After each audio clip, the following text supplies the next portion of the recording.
Yeah, this is Chaz Williams, Black Hand Entertainment, New York, Jamaica, Queens. You know what it is. We are here at the HART Big Bang Show, USA style. I ride through the ghetto, windows down halfway out of my mind. Music on 9, blasting Donny Hathaway. Me and my niggas spending half the day plotting how we. Hi Chaz, we're on the Big Bang Show now, man. How are you? I'm good. You good? Yeah. I'm good, man. I'm good. Where this show at? Where we doing this show at right now? Oh man, we are in Jamaica, Queens. Yeah, Jamaica, Queens. Can you tell us why you guessed us in this place? Oh yeah, because this is a friend of mine's a restaurant. You know? Okay. So when y'all in Queens, make sure you'll stop by and get something to eat. All you people from London, that is, you know what I mean? Yeah, you can tell the address and the name, man, if you want. Yeah, I gotta get that. It was Plate of Soul. Let me redo it. He's gonna get the address and everything from me. Right Okay. Yeah, so I want to have this correct, you know what I'm saying? So I can really promote my man's spot. Look at that. All right? Yep. That's the Plate of Soul. 110-46 Merrick Boulevard, Jamaica, Queens. Look at that menu. Don't that look good? Oh man, that's really soul food right here. Yeah. So come through my man's spot, you know? Okay. So man, your life is literally a movie. Can you introduce yourself and your background briefly? Because I know that's a long story. Yeah, that's definitely a long story. Well, you know, my name is Chaz Williams. I'm from New York, born in a borough of Manhattan in Harlem, and raised in the borough of Queens, New York. You know, my life, like you said, is a pretty big story, but basically, you know, when I was coming up, you know, I had a kind of a troubled, background coming up. You know, I wasn't a good guy. You know what I'm saying? I wasn't considered a good guy.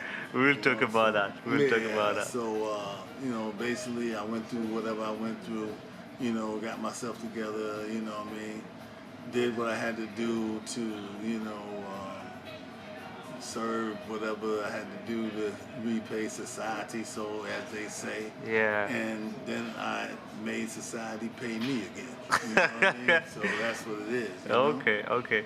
So let's start this interview with 3 quick questions to know more about you. If you were a book, which book you would be? If I was a book, which book I would be? Roots by Alex Haley or Malcolm X. Okay. know? And if you were a movie? If I was a movie, I would be. See, I couldn't be one movie because my life story is so crazy. You would have to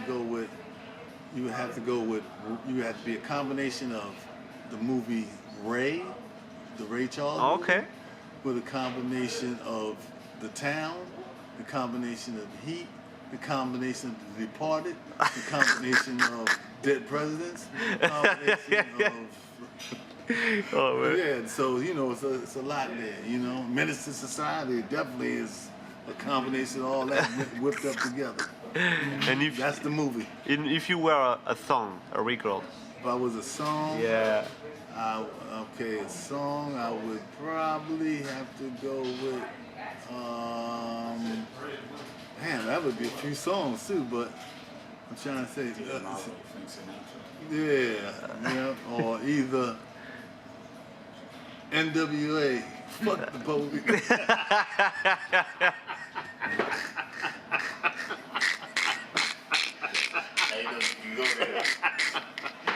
Man, I need my visa though.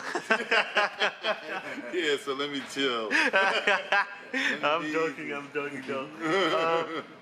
Let's go back in the days. Okay. On your early age, you visited the south of USA. Yeah, in early age, I was, definitely.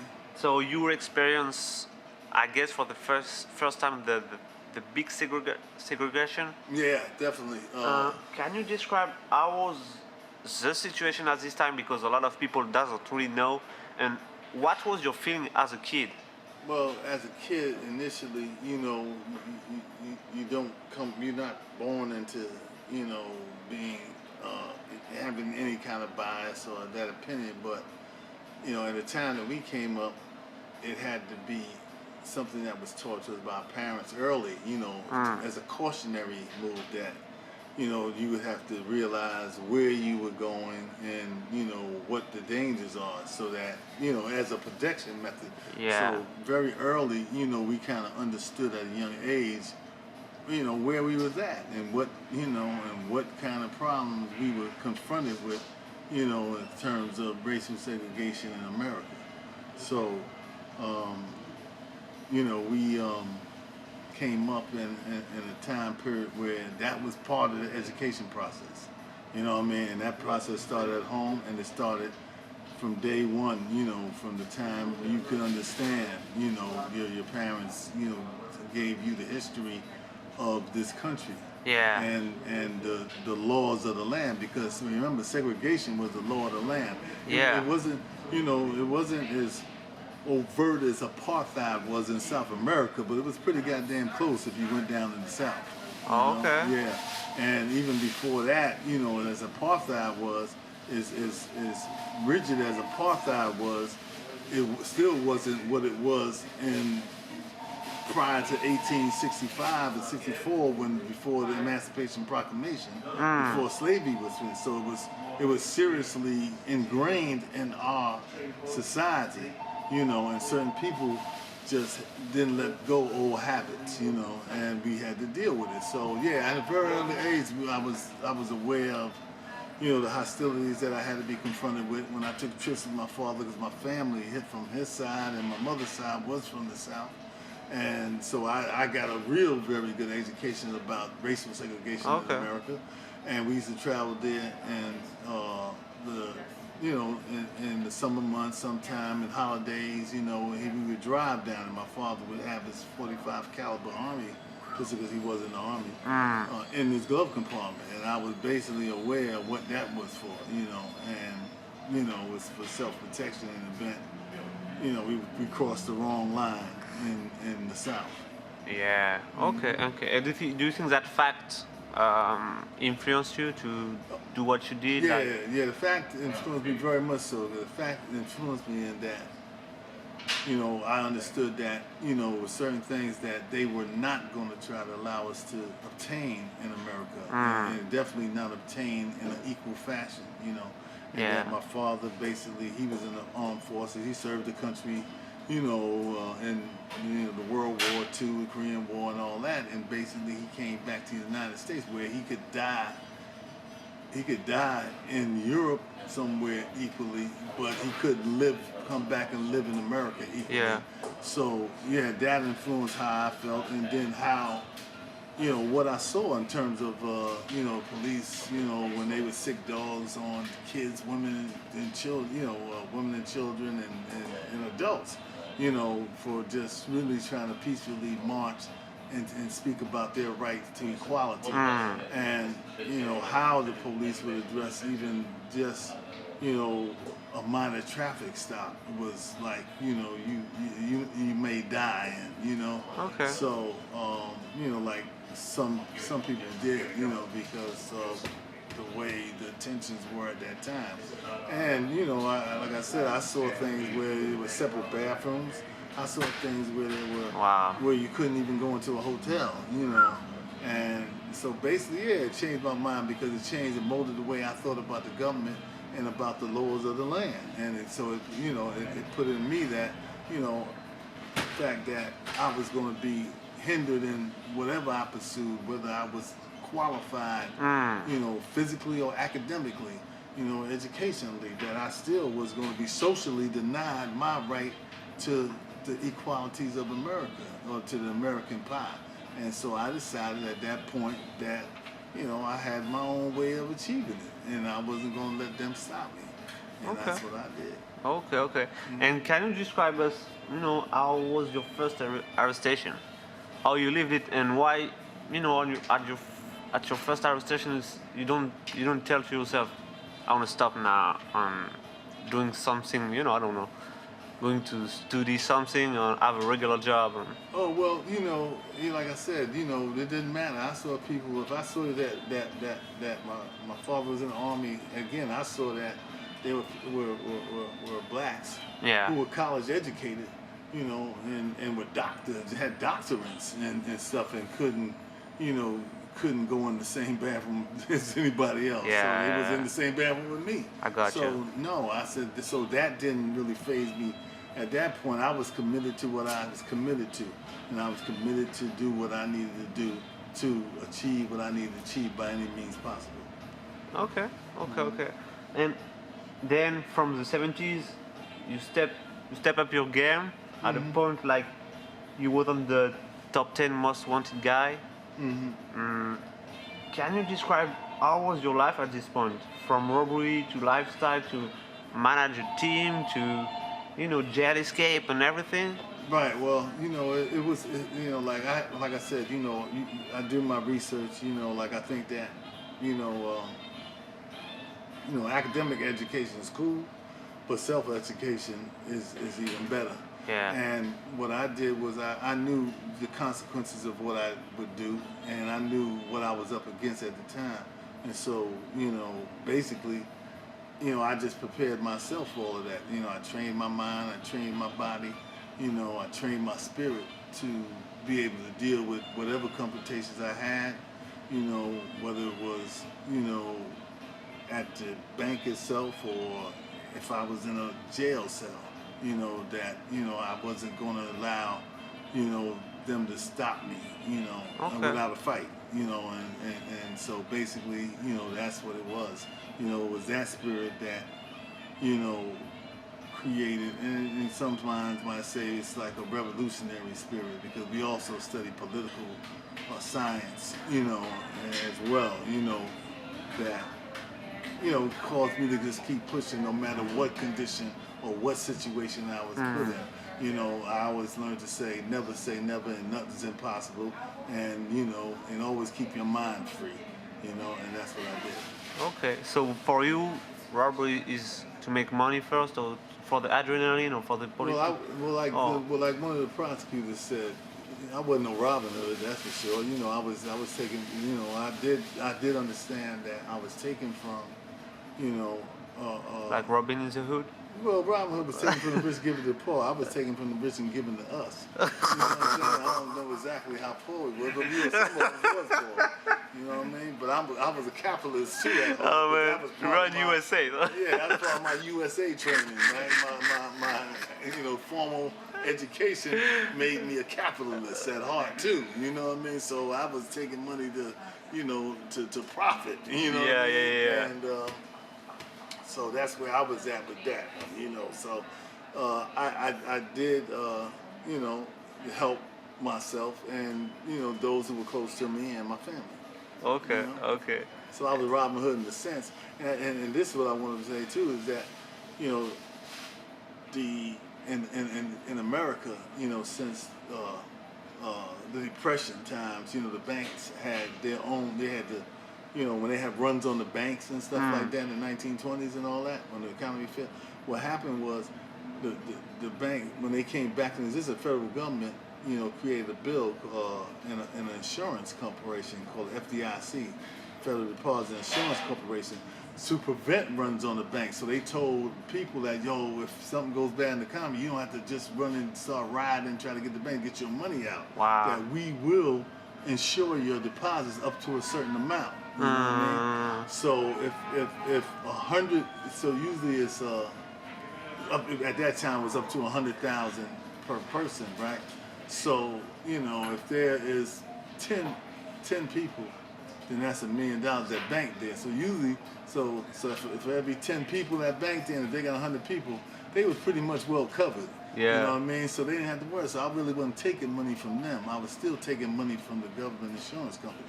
You know what I mean? Because they had to replace that money. Yeah. The individual depositors, they were safe.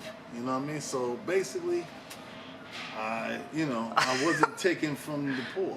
You know what I'm saying? I wasn't even taken from the middle class.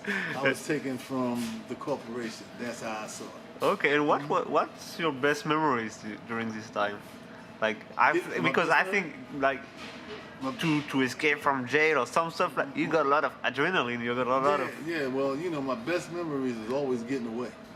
Those are the best memories that I had. That when I got away. I'm not saying this was just for excitement or anything. But, yeah. The worst memories is when you get caught. Oh yeah, I guess. Okay. Then you went back to jail. What the fact that make you start a bachelor degree? I mean, like when I went why? to- when I Yeah, went why? back in? Like I Yeah, said, why like- you said like, okay, now stop that stuff. Let's do it something. Again, like I said, your formal education is always important.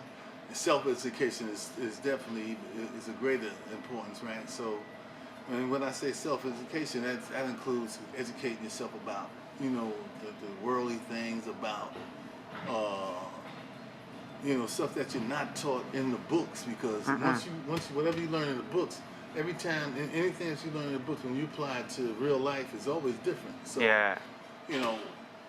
And vice versa. So to be equally prepared with whatever I was confronted with, again, if you know your opponent and you're studying your opponent, and I knew that, if I'm standing before a judge, that he has a certain level of education. Yeah. And so for me to understand what I'm in front of or who I'm confronted with, I got to be on a level that we can communicate.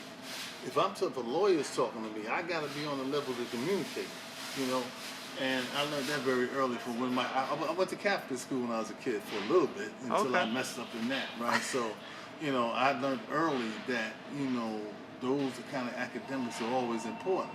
And had I not learned to read and write, I probably would have never got out of prison because I couldn't read and write. I couldn't go to the law library and read and write or comprehend or understand the law books to get out of prison. Yeah. So, for me, all of that was, was to the plus, to the positive. Okay. And this is another thing I just want to say. One of those degrees that I had got a degree, a bachelor's degree in business administration. I got a bachelor's degree in human service administration. And at the time, that was the only degree that they offered in the prison was human service. And I think they offered that because they said they'd never be able to use this for nothing. And I said the same thing. I said, what the hell am I going to use it for? But all information is good. And the Human Service Administration degree is like about social sciences. It's a social science-based degree which deals with psychology and sociology, heavy in just people motivations and understanding the human mind and what makes them move and how to communicate with them. And I wasn't able to really use that degree until recently when I started doing gang intervention. And when one of the qualifications was a bachelor's degree.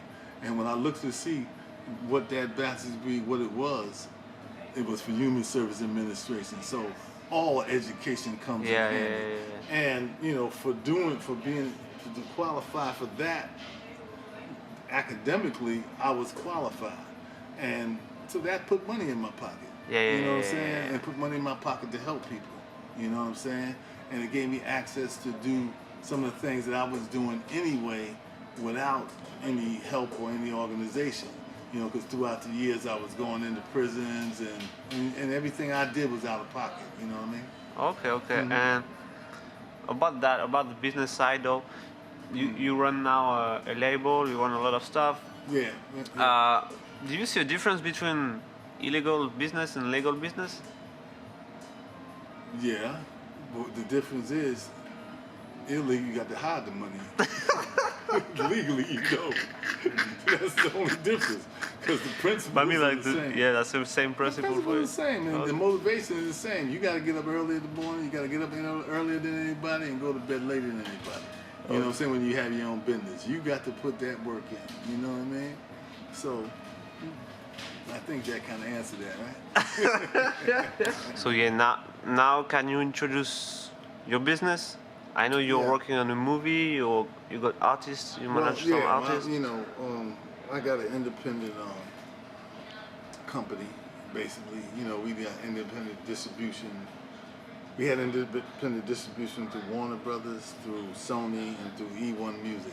Okay. We still got deals with E1 Music, and we're getting ready to enter into a new deal with the independent arm of Sony.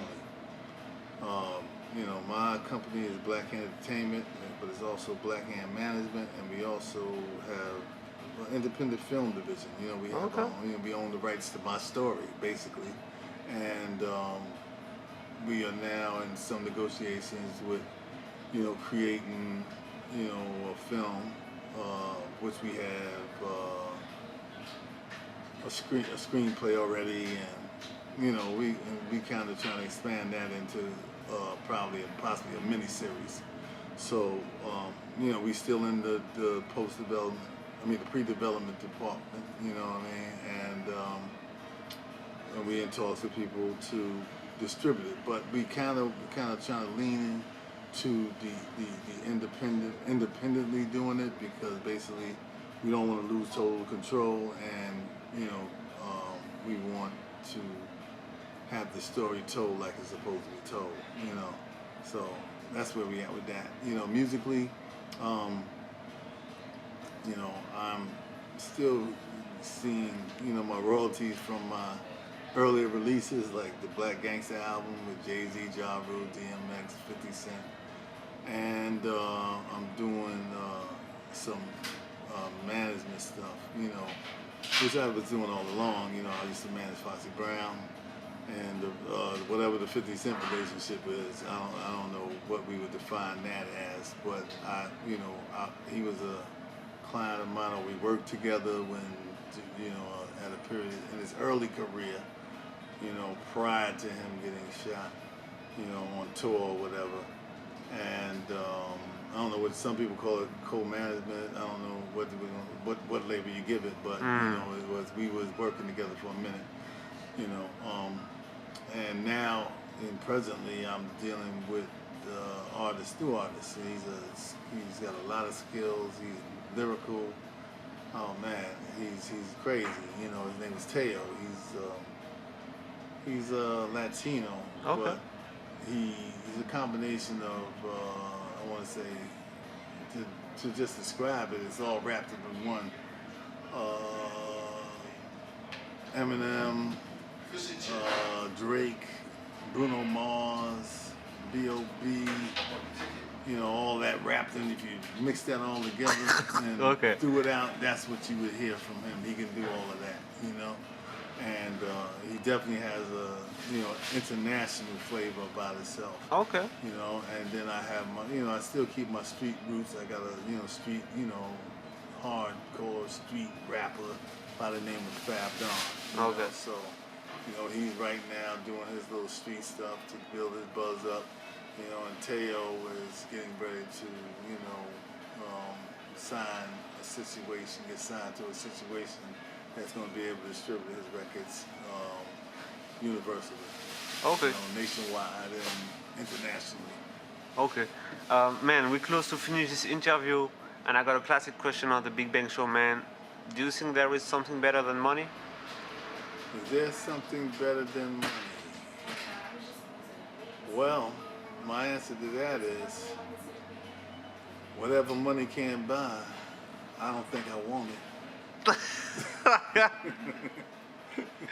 So, you know, freedom is always better than money. To be serious. Freedom is better than money. That's a good word, man. Sometimes you can buy freedom too. That's a good word to finish, man. All right. Thank you so much, man. No doubt. For the Big Bang Show. Yeah. I will talk to you. Okay. We'll talk again. When the movie is out. Yeah, for sure. And London, let me tell y'all something. Let me just say, shout out to everybody in London. You know, everybody, the radio stations that showed us love over there. The people that showed us love over there. You know, we'll be back. Only thing was, I couldn't get used to the weather and the food. It was kind of hard. I had to go to McDonald's, and I went to the McDonald's there and the Jamaican food store there. And It was when I went in the underground. Yeah. You know what I mean? But that, when they say underground, that shit is really underground. Like, you know what I mean? And I said, like, yo, it's hard. If something happens, it's hard to get up out of there. So I didn't do that too often. I just tried it one time because I wanted to say I did it. And yeah, I'll be back. Thank you. I'll be back. Yeah, this is Queens, Jamaica, South Side. The home of 50 Cent, Nicki Minaj. This is where we from this part of town.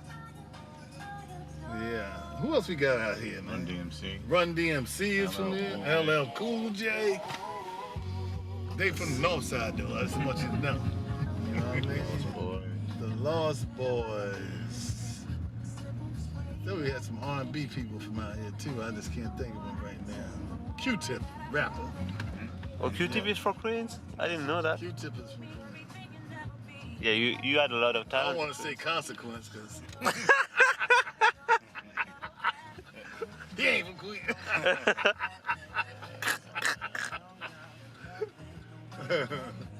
But yeah, we got a few people from here. But this is, yeah, definitely this is, you know, Legendary people. legendary. James Brown. James Brown is from over here. Yeah, like his house is right on this boulevard we turning on. Oh, yeah? Boulevard, yeah. Yeah. Yeah.